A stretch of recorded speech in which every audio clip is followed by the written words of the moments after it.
Hi hello guys, நான் உங்கள் Bhupesh. Welcome to casual cinemas. இந்த மாதிரி செக்மெண்ட்டில் பார்த்தீங்கன்னா நம்ம ரெகுலராக தமிழ் சினிமாவில் நடந்த இன்ட்ரெஸ்டிங்கான விஷயம், யாருக்கும் தெரியாத விஷயம்லாம் தொடர்ந்து பார்த்துட்டு வரோம். அந்த மாதிரி இன்றைக்கி ஒரு புது தகவலோடு வந்திருக்குங்க. என்னன்னு பார்க்கலாமா? வாங்க வீடியோக்குள்ளே போகலாம். நம்ம தமிழ் சினிமாக்குள்ளே எம்ஜிஆர் சாரால் இந்த பையன் நல்லா கதை எழுதுறானே, உனக்கு நிறைய டேலண்ட் இருக்குப்பா, எப்பா நீ வந்து சினிமாவுக்கு வாப்பா அப்படின்னு சொல்லி தமிழ் சினிமாக்குள்ளே இன்ட்ரடியூஸ் பண்ணப்பட்டவர் தான் அலெக்சாண்டர் அப்படிங்கிறவர். அவர் தமிழ் சினிமாவுக்கு வந்ததுக்கப்புறம் பயங்கரமான கதையெல்லாம் எழுதி கொடுக்குறாரு. அவர் எடுக்கிற படம் எல்லாமே பயங்கர ஹிட்டுங்க. அவரோட வசனத்தில், அவரோட திரைக்கதையில் வர படம் எல்லாமே சூப்பர் டூப்பர் ஹிட் ஆகுது. மக்களால் பயங்கரமாக கனெக்ட் பண்ணிக்கப்படுது. அந்த படம் எல்லாமே நல்லா ஓடுதுங்க. அவர் எடுத்த படமும் சரி, அவர் எழுதி கொடுத்த படமும் சரி. அப்படி இருக்கப்போ அவர் ஒரு புத்தகம் ஒன்று படிக்கிறாருங்க. அவரை நைட்டு ஃபுல்லாக தூங்கவே விட மாட்டேங்குது அந்த ஒரு புத்தகம். அது ஆக்சுவலாக ஒரு நாவல் அப்படின்னே சொல்லலாம். அது என்ன நாவல் அப்படின்னு கேட்டிங்கன்னா, முள்ளும் மலரும் அப்படிங்கிற ஒரு நாவல். அதை அப்படியே நம்ம படமாக எடுக்கணும், இந்த படத்தை எடுக்கிறது மூலிமா தான் நம்ம ஒரு டைரக்டராக அறிமுகமாகணும் அப்படின்னு அவருக்குள்ள ஒரு எண்ணம் தோணுது. அதை அப்படியே ப்ரொடியூசர்கிட்ட சொல்கிறாரு. அவரும் ஓகே சொல்கிறாரு, இந்த படத்தின் மூலிமா நான் டைரக்டர் ஆகிறேன் அப்படின்னு சொல்லிட்டு. அதுவும் யாரை வச்சு எடுக்கிறாரு தெரியுமா? நம்ம சூப்பர் ஸ்டார் ரஜினிகாந்தை வச்சுங்க. அந்த முள்ளும் மலரும் கதை பார்த்தீங்கன்னா ஒரு அண்ணன் தங்கச்சி பேஸ் பண்ண ஒரு சப்ஜெக்ட்டுங்க. இதுக்கு ப்ரொடியூசர் என்ன சொல்கிறாரு அப்படின்னு பார்த்தீங்கன்னா, இதுக்கு வந்து நம்ம வேறு ஆக்டரை வச்சு போகலாமே. ஏன்னு கேட்டிங்கன்னா, நம்ம ரஜினி சார் இருக்கார் இல்லையா, பயங்கரமாக ஆக்ஷன் ஓரியன்டாக அந்த நேரத்தில் பண்ணிகிட்டு இருந்தார்.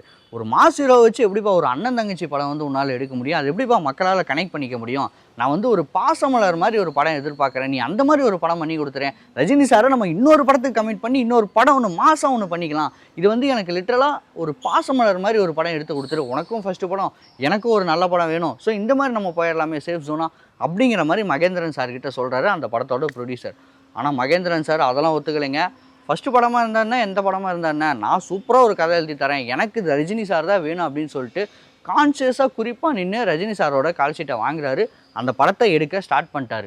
போக போக படம் சூப்பராக வந்துட்டு இருக்கு. ரஜினி சார் பயங்கரமான பர்ஃபார்மன்ஸாக கொடுத்துட்ருக்கிறாரு. இதுக்கு முன்னாடி வந்து அவர் ஒரு ஸ்டைலான ஒரு மன்னன் ஆச்சு, இவர் வந்து இந்த மாதிரி சீன்லாம் பண்ணுவாரா அப்படிங்கிற மாதிரி இருந்த இடத்துல ரஜினி சார் நான் வந்து ஆக்ஷன் வைஸாகவும் பண்ணுவேன், இந்த மாதிரியான ஒரு சென்டிமெண்ட் வைஸாகவும் நான் படம் பண்ணுவேன் அப்படிங்கிற மாதிரி ஆக்டிங்கில் சூப்பராக படம் பண்ணி கொடுத்துட்ருக்கிறாரு ரஜினி சார். நம்ம மகேந்திரன் சார் எதிர்பார்த்த மாதிரியே படம் ரொம்ப பர்ஃபெக்டாக மேக்கிங் வைஸாக வந்துட்டு இருக்குதுங்க. இவரோட ரைட்டிங்கில் தங்கப்பதக்கம் படம் பயங்கரமாக ஹிட் ஆச்சு. அவரோட ரைட்டிங் வைஸாக பார்க்குறப்போ தங்கப்பதக்கம் படம் ரொம்ப ஸ்ட்ராங்கான படம். அதனாலேயே அடுத்து இவர் ஒரு படமே பண்ண போகிறாரு அப்படிங்கிறப்போ இந்த முள்ளும் மலரும் படத்து மேலே பயங்கரமான எக்ஸ்பெக்டேஷன் ஒன்று இருக்குதுங்க. அப்படி அந்த எக்ஸ்பெக்டேஷன் மக்களுக்கு பயங்கரமாக இருந்தது. ஆனால் அந்த ப்ரொடியூசருக்கு கொஞ்சம் கம்மியாக தாங்க இருந்தது.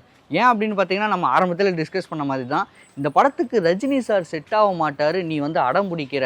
நான் தான் சொல்கிறேனே, எனக்கு வந்து ஒரு பாசமலர் மாதிரி தான் படம் வேணும், ஆனால் நீ வந்து ரஜினி சாரை வச்சு பண்ணுறப்போ இல்லைப்பா எனக்கு ஏதோ கொஞ்சம் கன்வின்ஸ் ஆக மாட்டேங்குதுப்பா, சரி நீ என்னமோ பண்ணு அப்படிங்கிற மாதிரி தான் அந்த படத்தோட ப்ரொடியூசர் வந்து அந்த டைமில் இருந்தார். இன்னும் சொல்லப்போனால் கிளைமேக்ஸ்லாம் போகிறப்போ அவர் சுத்தமாக வந்து ஒரு கான்ஃபிடென்ட்டே விட்டுட்டாருங்க. இல்லை எனக்கு இது ரஜினி சாரை வச்சு போகிறது எனக்கு செட் ஆகலை, ரஜினி சார் சூப்பரான ஹீரோ, அதில் எனக்கு எந்த கருத்தும் இல்லை, ஆனால் அவரை வச்சு நம்ம ஒரு பாசமான படம் எடுக்கிறப்போ அதை மக்களால் கனெக்ட் பண்ணிக்க முடியாதுப்பா, ஸோ எனக்கு பெருசாக வந்து இது ஓகே ஆகிற மாதிரி தெரியல அப்படிங்கிற மாதிரி அவர் வந்து கிளைமேக்ஸ் நடந்துட்டு இருந்த டைமில், கிளைமேக்ஸ் போர்ஷன் ஷூட் பண்ணிகிட்டு இருந்த டைமில் இவர் வந்து லிட்டரலாக படத்தை வந்து ட்ராப் பண்ணிடலாம் அப்படிங்கிற மாதிரி சொல்லியிருக்காரு. அந்த நேரத்தில் நம்ம மகேந்திரன் சாருக்கு பார்த்திங்கன்னா என்ன பண்ணுறதுனே தெரில. இப்படி சொல்லிட்டாங்க, தன்னோட முதல் படம் வேறையா டைரக்ஷனில், இப்படி சொல்லிட்டாங்களே என்ன பண்ணலாம் அப்படின்னு சொல்லிட்டு ரொம்ப ஒரு மாதிரி ஒரு நொந்து போய் உக்காந்துட்டாரு அப்படின்னு சொல்லலாம். அப்போ ஒருத்தர் அவருக்கு ஹெல்ப் பண்ணிட்டாருங்க. யார் அப்படின்னு கேட்குறீங்களா? நம்ம கமல் சார். கமல் சார் அந்த படத்துக்கு கிளைமேக்ஸ் போர்ஷன்லாம் நான் பார்த்துக்கிறேன், நீ படத்தை கான்ஃபிடென்ட்டாக எடுங்க அப்படிங்கிற மாதிரி நம்ம மகேந்திரன் சாருக்கு சப்போர்ட் பண்ணி கொடுக்குறாரு. அந்த படம் நம்ம கமல் சாரோட சப்போர்ட்டில் கிளைமேக்ஸ் ஷூட் பண்ணப்படுது. அந்த படமும் ஷூட் பண்ணி முழுசாக ப்ராப்பரான அவுட்டாக ரிலீஸ் ஆகுது. படம் பார்த்திங்கன்னா ஸ்டார்டிங்கில் ஒரு 10 நாள் பார்த்திங்கன்னா இந்த படம் நல்லா இருக்கா நல்லா இல்லையா அப்படிங்கிற மாதிரி ஒரு டிபேட்டோடு தான் போச்சு. ஒரு 10 நாளுக்கு அப்புறம் அந்த படம் கொஞ்சமாக சூடு பிடிச்சி பயங்கரமான ஒரு ஹிட் ஆச்சுங்க. அதில் நம்ம ரஜினி சாரோட ஆக்டிங், ஸ்டைல் மன்னனாக தானே நம்ம இவரை பார்த்துருப்போம், இவருக்கு இப்படி ஒரு பர்ஃபார்மன்ஸ் வருமா அப்படிங்கிற மாதிரி ஒரு கேள்வி கேட்குற விதமாக அவரோட பர்ஃபார்மன்ஸ் இருந்தது. ரஜினி சாரோட ஆக்டிங் வைஸாகவும் சரி, நம்ம மகேந்திரன் சாரோட ரைட்டிங் வைஸாகவும் சரி, புதுசாக நம்ம மகேந்திரன் சார் எடுத்திருக்க டேரக்டர் வெர்ஷனாகவும் சரி, அந்த படம் எல்லா விதமாகவும் ஸ்ட்ராங்காக இருக்குது. படம் பயங்கரமாக ஹிட் ஆகுதுங்க. முள்ளும் மலரும் படம் அவர் எடுத்த ஃபஸ்ட்டு படமே சூப்பர் டூப்பர் ஹிட்டாக இருக்குது. நம்மளோட ரஜினி சாருக்கும் அது ஒரு பெஞ்ச் மார்க் படமாக அமையுது.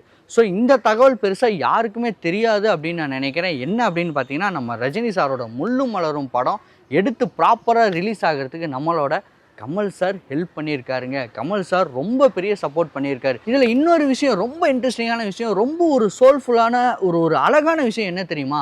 நம்ம மகேந்திரன் சாரும் கமல்ஹாசன் சாரும் இது வரைக்கும் ஒரு படம் கூட பண்ணலங்க. அப்படி இருந்தாலும் இவரோட மேக்கிங் நல்லாயிருக்கும், இவரோட ரைட்டிங் நல்லாயிருக்கும், நான் இவருக்கு ஹெல்ப் பண்ணுறேன் அப்படின்னு சொல்லிட்டு நம்ம கமல் சார் உள்ளே வந்து ஒரு ஹெல்ப் ஒன்று பண்ணார் பார்த்தீங்களா? பியூட்டிங்க. சினிமாவில் இதெல்லாம் நடக்கிறது ரொம்ப ஒரு ஆச்சரியமான விஷயங்க. அப்படி கமல் சார் ஹெல்ப் பண்ணதுனால அந்த படம் ப்ராப்பராக ரிலீஸ் ஆகி பயங்கரமான ஹிட் ஆச்சு. நம்ம முள்ளும் மலரும் படம். ஆமாப்பா, இந்த வீடியோ ஸ்டார்டிங்கில் யார் அலெக்சாண்டர் அப்படின்னு சொன்னி அது யார் அப்படின்னு கேட்டிங்கன்னா நம்ம மகேந்திரன் சார் தாங்க. அவரோட ஆக்சுவல் நேம் வந்து அலெக்சாண்டர் அப்படிங்கிறத இந்த வீடியோவில் தெரிஞ்சுக்கோங்க. அவர் எடுத்த படத்தில் பயங்கரமாக ஹிட்டான படம், பயங்கரமான பேசப்பட்ட படம் அப்படின்னா முள்ளும் மலரும். முக்கியமாக நம்ம ரஜினி சார் இருக்கும், கெட்ட பைய சார் இந்த காளி அப்படின்னு அவர் ஒரு டைலாக் பேசியிருப்பார். தலைவா அப்படிங்கிற மாதிரி நிறைய பேர் பார்த்தீங்கன்னா ஃபேன் பாய்ஸாக சுற்றிட்டு இருந்தாங்க அந்த டைமில். அதுக்கப்புறம் அவருக்கு ஃபேன் பேஸ் பயங்கரமாக ஏறிச்சு. ஆக்டிங் வைஸாகவும் சரி, கமர்ஷியல் ஹீரோவும் சரி, ஒரு ரஜினி சார் ஸ்டாண்டர்டாக நின்ன படம் அப்படின்னு பார்த்தீங்கன்னா நம்ம முள்ளும் மலரும் படத்தையே சொல்லலாம். இந்த மாதிரி இன்னும் நிறைய தகவலை தெரிஞ்சுக்கலாம். இப்போவே இந்த ஒரு சேனலை ஃபாலோ பண்ணிக்கோங்க, சப்ஸ்கிரைப் பண்ணிக்கோங்க.